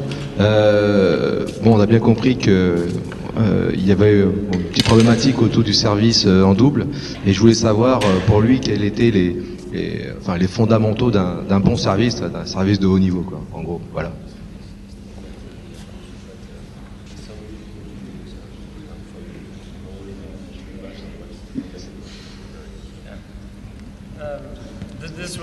This was actually one thing I had in mind to talk about today, because obviously for most of us, it's hopefully for all of us, that service and receive is like so important to the doubles games. And I respect that, but I only took out one topic to talk about today, so that's why we didn't talk so much about this. But what? Yeah. Okay. But what I'd like to say about the question is that for me, there's no such thing as a efficient double service and just say this is how we do it. This is a lot about what makes you feel comfortable, and the position is different from each and every player. I know that Peter already mentioned the example about Emily changing her service after Belgium. For me, this is a lot about keeping it simple when you practice this with players, but at the same time going into small details like 1 centimeter down, or how is the racket, how is the arm, is it stretch, is it so work with every detail, but have the feedback from the player saying, how does this feel?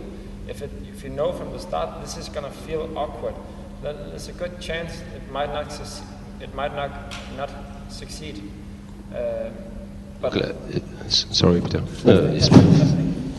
I use a lot of video in this part, and Ali is a really big help to me in that part.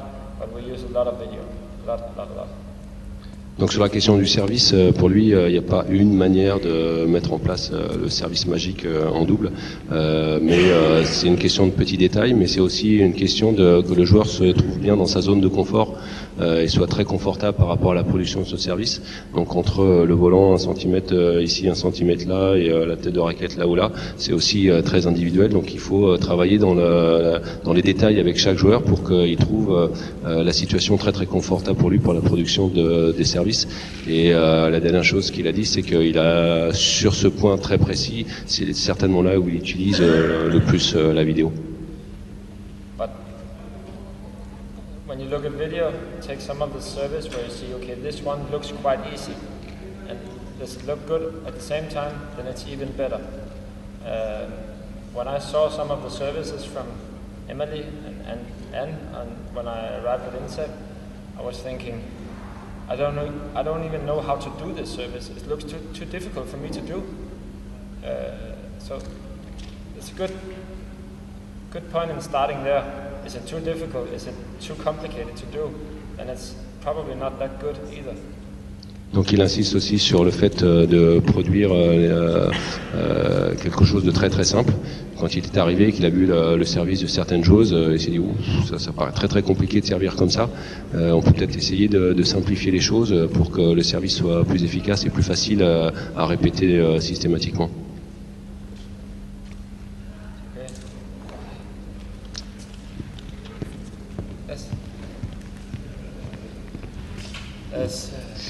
Bonjour, j'avais juste une question. À partir de quand est-ce qu'on peut définir un joueur si on l'oriente sur du simple ou sur du double?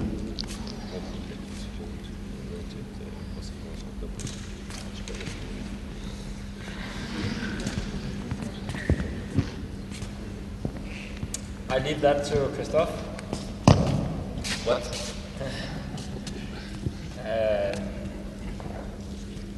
It's a good question. In Denmark, I had a player who was under 15, top 6 or like that in singles. He was top 6 in every category, and I'm quite sure that he's not made for competing in singles. I think mentally you don't have the capability of being strong enough. So if I should recommend him, he would go men's doubles or mixed doubles. But from a humane point of view, I would never advise a player earlier than under 17 to choose category, or maybe not even that. En fait, il a des convictions quand il observe les joueurs par rapport à ce qu'ils mettent en place sur le terrain, s'ils vont avoir des habiletés plus pour devenir des joueurs de simple ou des joueurs de double. Mais d'un autre côté, et sur un côté très mental, il préfère ne pas orienter lui-même de manière très directive avant 17 ans et faire en sorte que ça soit à un moment donné aussi le choix du joueur. But it's not the same as say if the player asked me. I would give the honest advice in saying if he asked me if he believes that he should play singles or she should play singles, I would tell her how I feel or him how I feel. Par contre, la situation est différente si un joueur lui demande. Dans ces cas-là, il a une réponse très honnête avec lui en disant moi je pense que tu es un joueur de double ou tu es un joueur de simple et tu dois faire ta concentration là-dessus. It's okay, but it's difficult. Oui, j'ai la même réponse. Moi, je pense que c'est aussi individuel. C'est aussi différent en fonction des filles et des garçons. Donc la réponse peut pas être une réponse unique. Et même si à un moment donné, on sait très bien que les joueurs doivent s'orienter pour pouvoir aller vers le top niveau mondial, parce que devenir un joueur de simple ou devenir un joueur de double ou un joueur de mix ou une joueuse de mix, c'est très différent. Pour autant, mentalement, il faut qu'à un moment donné, le joueur soit persuadé que ça soit sa voie. Et même si nous, on peut donner des indications si jamais il nous les demande, à un moment donné, tant que ça ne viendra pas du joueur, ça sera compliqué qu'il se persuade que c'est sa voie. Et c'est aussi une question de motivation, parce que l'entraînement est aussi différent. Donc je pense que la réponse est individuelle. En tout cas, si jamais il y a une capacité, oui, il est sûr que si jamais les joueurs décident de s'orienter très jeunes, il n'y a pas de problème pour qu'ils le fassent. Mais encore une fois, c'est très individuel comme décision et on doit être aussi très prudent par rapport à l'orientation très directive qu'on pourrait avoir. Les conseils, oui, l'orientation, c'est en concertation avec le joueur.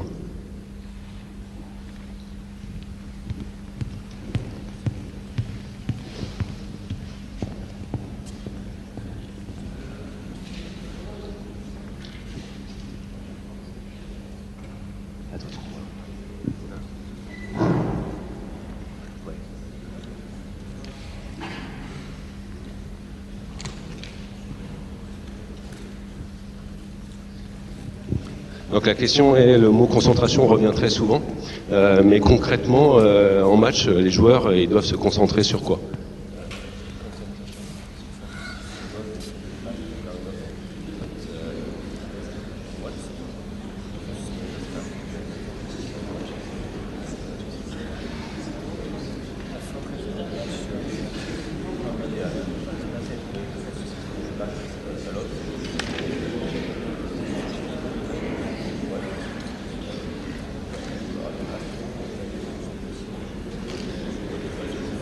Matches?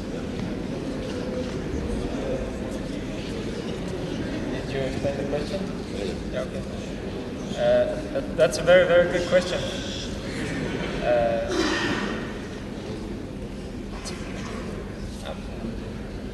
Did I understand right? If we're only talking matches, like. Tu parles de la concentration dans les matchs ou aussi dans la situation d'entraînement? Dans les matchs.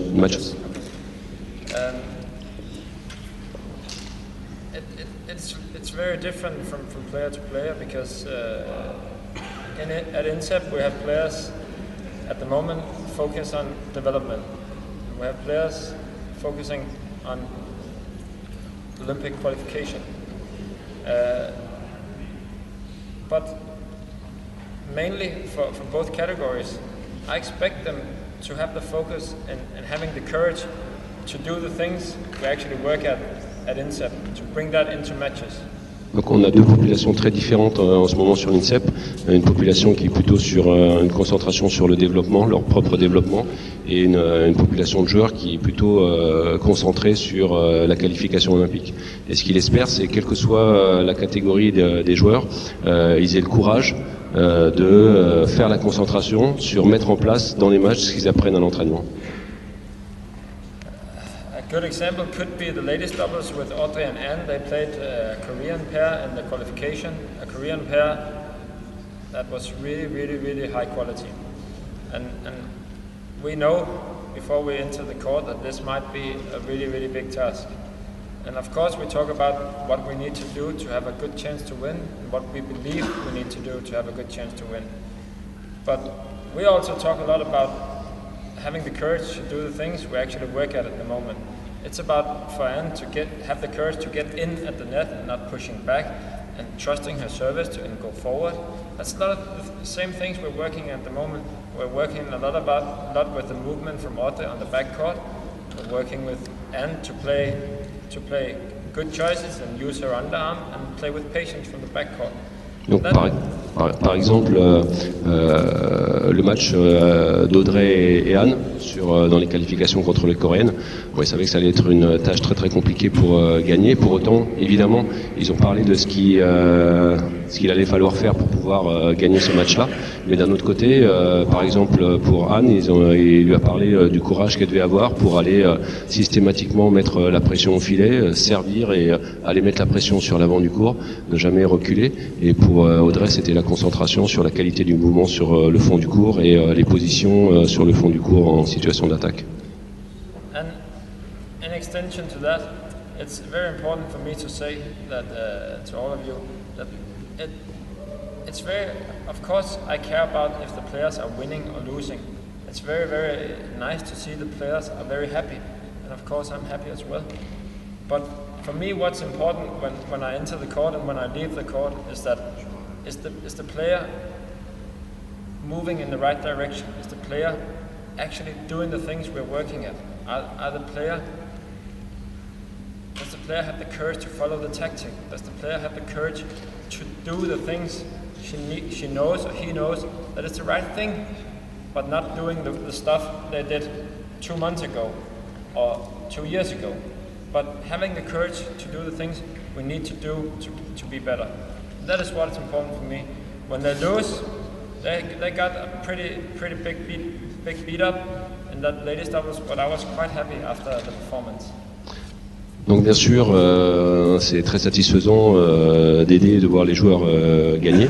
Et en tant que coach, on est aussi très satisfait de gagner les matchs. Mais pour lui, la priorité, c'est de regarder si les joueurs s'engagent dans la bonne direction par rapport à leur développement. Est-ce qu'ils ont le courage de mettre en place les choses qui ont été apprises à l'entraînement? Est-ce qu'ils ont le courage de mettre en place la tactique qui a été décidée à l'avance? Toutes ces petites choses qui font que même s'il y a eu une défaite de la part d'Audrey et Anne pendant les qualifications contre le Coréenne, il était très très satisfait de ce match-là parce que leur développement et ce qu'elles mettent en place pour lui va dans la bonne direction pour être très très performant dans le futur.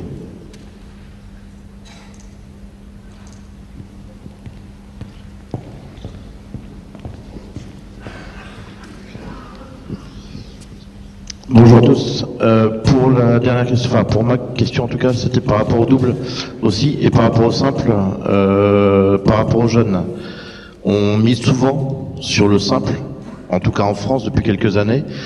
Certains ont même dit que les 2 meilleurs simples français feraient la meilleure paire de doubles plus tard, dans l'optique.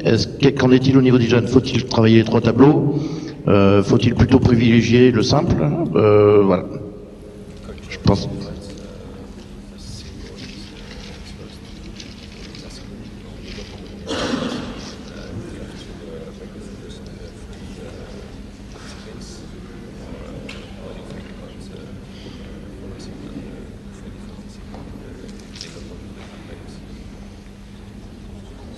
What you're saying is that we start by only doing more singles, and when we cannot do that, we go into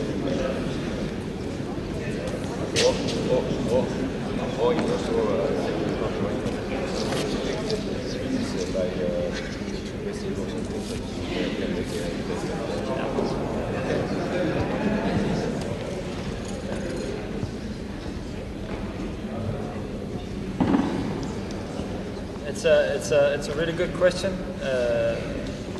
again, but from my position, I hope you will think of not educating only singles players, and when we cannot play singles and find out they're shit at single, then we put them into doubles, or even worse, putting 2 best singles players into doubles because they're the best. I think we have to do. Dans sa position, il espère qu'on ne va pas commencer à développer un joueur de simple et puis en s'apercevant qu'il n'y a pas de capacité à réussir en simple, on va en faire un joueur de double, mais non plus la situation inverse où on va penser que c'est parce que c'est les 2 meilleurs joueurs de simple que ça va faire le meilleur double possible. I think we have to educate the players into playing doubles and finding the technical aspects of the doubles players very early on, but it doesn't mean that the doubles players cannot play singles from under 13 and under 15. Donc il pense qu'il faut développer les habiletés pour devenir de très bons joueurs de double très très jeunes, mais ça ne veut pas dire pour autant qu'il faut abandonner les contenus d'entraînement en simple, notamment jusqu'à la catégorie minime.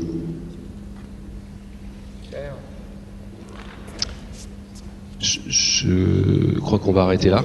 Donc ça a été la dernière question. Donc je laisse le dernier mot. We stop now, Jesper. That's the last question. You've got the last word. Okay. Thank you to all of you for using your time coming and listening to me. I'm really, really honored by seeing so many people. I know that Peter was on earlier, but that doesn't take the pleasure away from seeing so many people. Thank you so much. Thank you.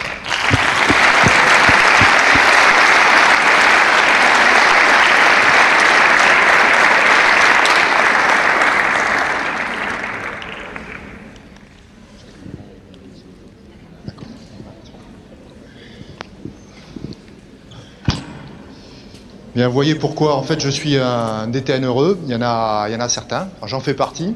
Quand vous associez compétences et grand professionnalisme, professionnalisme de format bas, professionnalisme des entraîneurs, professionnalisme des joueurs, et toutes ces compétences, ça fait une DTN heureuse de fonctionner et un DTN heureux d'être en face de vous. Heureux parce qu'on a mis en place une quantité d'outils incroyables et on passe dans le temps où on les exploite. Quand j'entends et quand vous avez entendu Fabrice tout à l'heure vous proposer le renouveau des cliniques, ce sont des outils qui sont à votre disposition. Quand on vous propose d'ouvrir les portes de l'INSEP, c'est encore un outil à votre disposition. Et puis, c'est aussi le club à venir, à votre disposition. C'est le dispositif à venir, à votre disposition.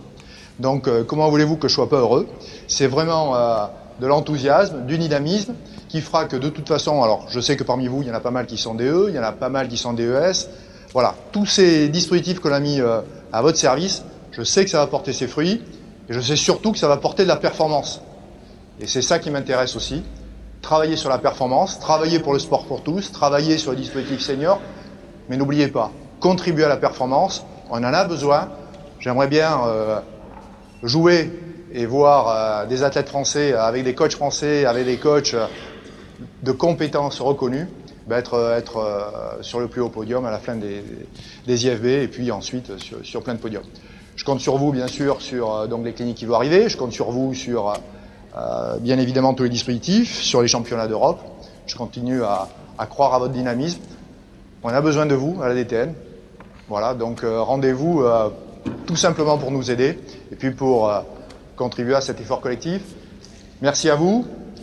À la fin, bien sûr, c'est Jérôme qui aura le mot de la fin. Je compte sur vous aussi pour applaudir toute l'équipe de Jérôme tout à l'heure, tout à fait à la fin, parce qu'ils ont fait encore une fois un boulot, vous l'avez bien compris, remarquable. Stéphane. Merci Philippe.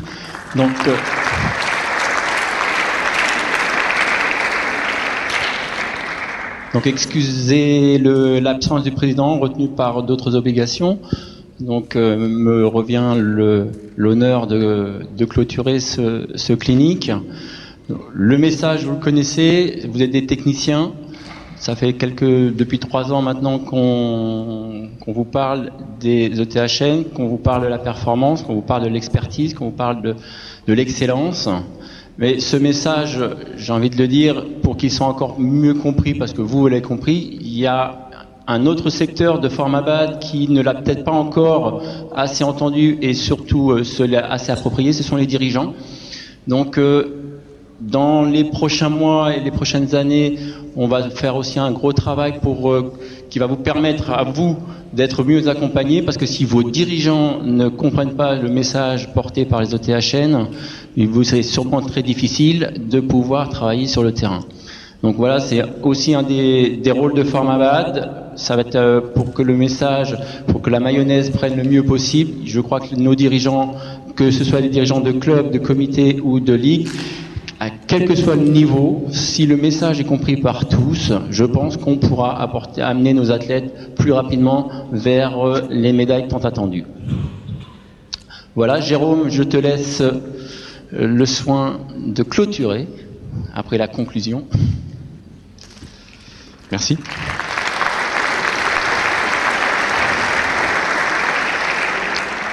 Alors j'ai 3 choses à vous dire. Après vous avez remercié, ça compte pas, c'est normal, c'est la première chose. Quand vous allez sortir, je vais faire du pratique déjà. Quand vous sortez par la droite, mais vous ferez juste attention, il y a toute la production télé qui est en train de s'installer, donc il risque d'y avoir du matériel et tout ça. Faites gaffe, faites un peu gaffe. Voilà. Vous ne repartez pas par la gauche, vous sortez de Coubertin pour faire comme tous les ans et re-rentrer après par retirer vos places aux invitations, enfin bon, comme ça vous a déjà été précisé, comme on fait tous les ans.